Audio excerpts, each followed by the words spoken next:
How you doing? I'm going to show you this online video AI creation tool called Hapier, and I use it to create video for my films and other projects.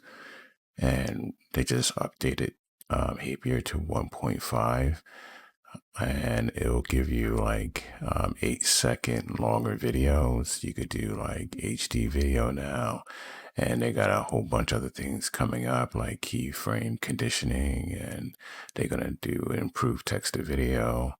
So let me show you how to use it really quick.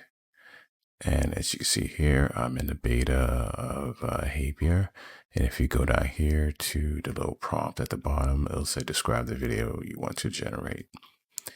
And if you hit the little setting thing on the right hand side near create, you'll see the different settings here. You can change the duration to 2 seconds to 4 seconds or even 8 seconds. 8 seconds is going to cost you like 40 credits. So that's going to be a little bit more for a longer video. And then they have SD enhanced motion, and then they have HD high quality, video here. So, and then you got your aspect ratio, which you could create. You could do 9:16, 3:4, 1:4, 4:3, 16:9, and 12:9. So you could choose any one of these to make your video.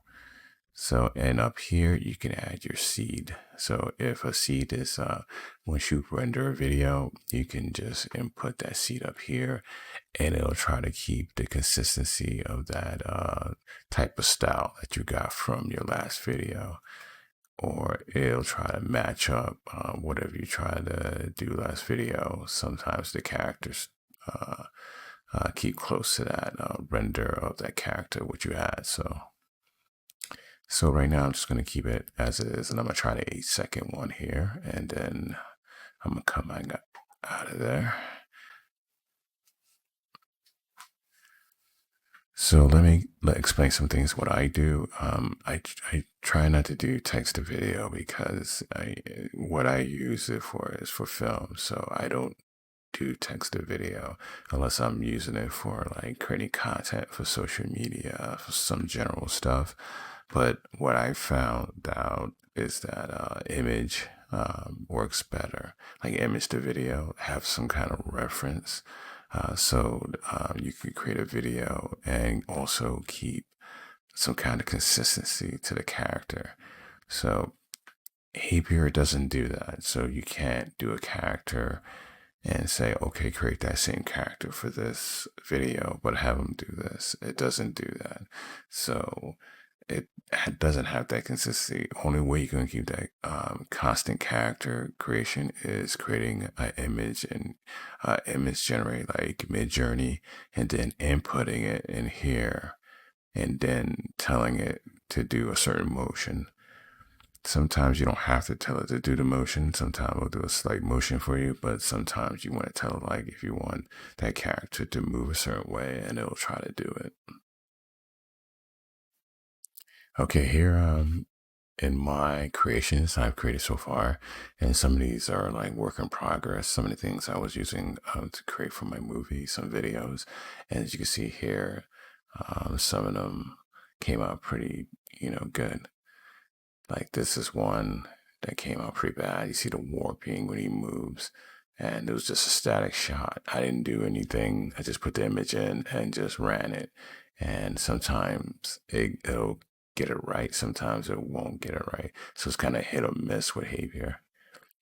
This another one. He got completely warped out. You can see the motion of his head. He's just going crazy. And as you see here, I render a lot of different videos trying to find out what'll work, what won't work. So this shot right here, it's like a slight shot. You can see her eyes just pop. It's popping open, like, not moving. She has a dead eye thing, and she's not really moving the way I want. So that didn't work. Here's a real cool shot of him running the speed bike. But as you can see here, he's going backwards. That's a problem you're going to run into Hapier. Sometimes when you render an image, it'll render it backward for some reason. The forward motion, you have to reverse it in a editing program. I use CapCut myself to do this, so I'll leave a link in the description so you could download it for yourself and check it out. But you're going to be able to upload that video to CapCut and then reverse it to make it move forward. And these are some shots I have here. Some came out pretty cool, like him in his ship looking out the window. But you have to watch out for some kind of like distortion in his face or things like that. So here's another shot of the princess. You can see her sat in the window. Her face kind of warps out a little bit here. But I like the quality, and now they're going to have HD quality. It's going to be even better, like when it comes out. So when you render something high quality, and then you're going to add it to your feature or any other video project, it's going to look much nicer. So these are the shots I put in there. This is like a destruction shot of the city. This came out pretty nice. The camera, I didn't tell the camera to pan down. I usually just upload the image and I'll do like a test to see how it's gonna look. And this came out pretty nice.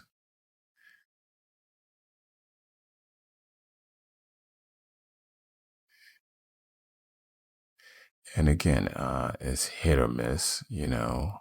This is another shot that came out. I could slow this down in the editing program of the rotation of the planet. So, but you can see the light source from outside hitting his face and his clothes. It came out pretty nice. And these are other shots. And here's another example of like, I wanted the soldiers running down the hallway, but it reverses the shot, so they're running backwards. So, but if I put this through again an editing machine, I could reverse that to have it go forward. Plus, to show you that some of the problems with Hapier. But I use it for like cutaways, establishing shots like this, and some really cool stuff. It's something you have to like, again, it's going to be hit or miss. You're just going to have to keep trying until you get what you want. But it's like one of my go-to tools when creating films for distribution or just get them out there. Some really nice content. This came out good. This is like a guy in the control room that I used for the first movie. So it came out pretty cool. Little digital readout on his helmet and things like that. The back of his head.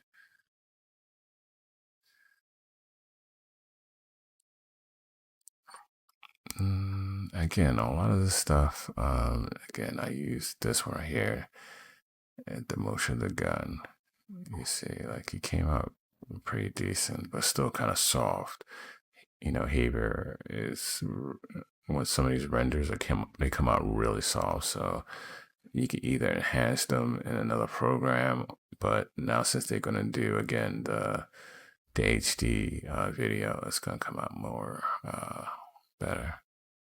And it's another shot of him just sitting, and then you can see his face warping out here.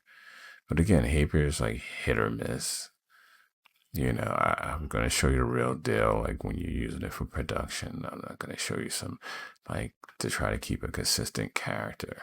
Getting some kind of consistent character thing going, you're going to have to use like a program like Midjourney and render that image, like get your medium shot, long shot, aerial shot, whatever you want to do, and then bring that into Hapier and then try to render it.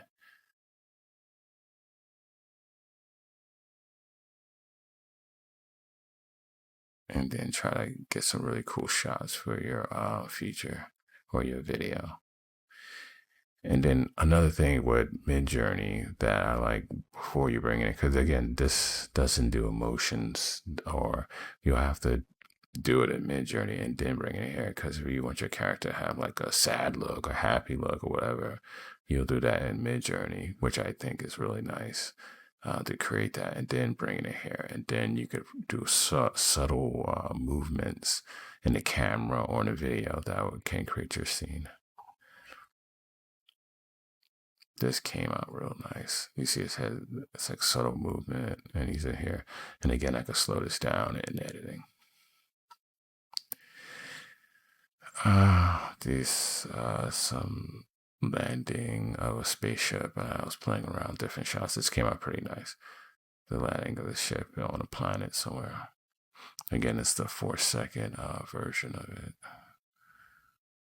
And another thing it does, sometimes like when you try to do motion, it'll black it out, like this letterbox. I want it full screen, but sometimes it'll freak out. It'll give me like this like really thin letterbox version of what I wanted. So I have to continue again until I find that full screen version. And sometimes it'll warp out or do some weird things. So again, they're just perfecting this. This is, you know, this is just they did an update. It's got, I think 5 years from now, this thing's gonna be amazing behavior if they keep at it and just keep adding like camera movements, some consistency in the video, things like that, things that you could use when you're creating a project like a feature or even a regular video. Just consistency with this, I think, and being able to edit with this is going to be really nice. But they're still far away from that. But you can still create some really cool video for social media content, and also for like features if you really work at it. But again, you have to do it through an image to video type setup, because it's not going to have consistency through text to video. So again, if you like this video, don't forget to subscribe to my channel. Also hit that notification bell for upcoming videos, and take care.